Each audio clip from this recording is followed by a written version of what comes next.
નીકળે ચંદુ મામાના ઘર. ચંદુ મામા તો જગ્ગુ અને તેના ભાઈ બંને જોઈને ખૂબ જ ખુશ થઈ ગયા. જગ્ગુની મામી કહે, મેં અને મહેમાનનું હરખથી સ્વાગત કરવું જોઈએ. જો તમે બધા બાળકો થોડી વાર બહાર રમો, એટલામાં હું તમારા માટે રસોઈ બનાવીને તૈયાર રાખું છું. મામી એ તો ભાતના ભોજન બને. જગ્ગુ તો ખૂબ જ હોશિયારને રસોડામાં આમ તેમ જોવા લાગે. પછી તેને ખ્યાલ આવ્યો, લાડવા તો 5 જ છે. બંને ભાઈબંધ મૂંઝાયા, હવે શું કરવું? બંનેને સરખા ભાગે લાડવા ખાવા મળશે નહીં. મગુએ કહ્યું, ચાલ શરત લગાવ, જે બોલે તે 2 લાડવા ખા. બોલ છે મંજૂર? જગ્ગુએ કહ્યું, હા બરાબર છે. બંને એક રૂમમાં જઈને ચાના માના સૂઈ ગયા. ભોજન તૈયાર થતા ચંદુ મામા જગ્ગુ મગુને બોલાવવા ગયા. જોયું, બંને એક રૂમમાં સૂતેલા પડ્યા છે. કોઈ કશું બોલે જ નહીં.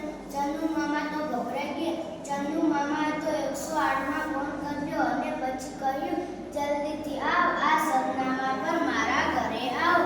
મારા ભાણેજની તબિયત બરાબર નથી. બિચારા મારા ઘરે આવ્યા ને આવા બીમાર થઈ ગયા. જલ્દીથી તેમને હોસ્પિટલ પહોંચાડો. મને ખૂબ જ ડર લાગે છે.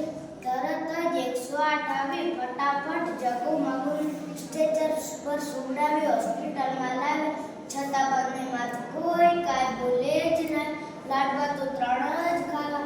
કોઈ કાંઈ બોલતું ન હતું. હોસ્પિટલના બેડમાં સૂતા સૂતા પણ કોઈ કાંઈ બોલે જ નહીં. માત્ર મનમાં અને મનમાં વિચારો કરતા હતા.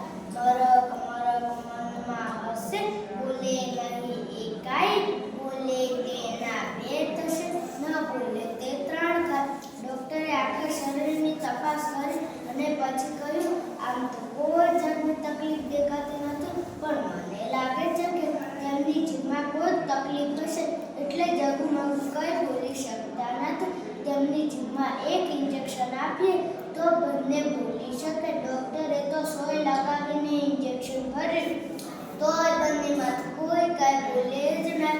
ડોક્ટરે ઇન્જેક્શન આપવા આવ્યા. મગુ ડરી ગયો. ઓ બાપ રે, આ સોય ખાવી એના કરતાં તો 2 લાડવા ખાવા સારા. મગુએ તો તરત જ રાડ પાડી, જગ્ગુ તારા 3, આ વગર વાંકે સોય ખાવી એના કરતાં તો 2 લાડવા ખાવા સારા. જય હિન્દ, જય ભારત.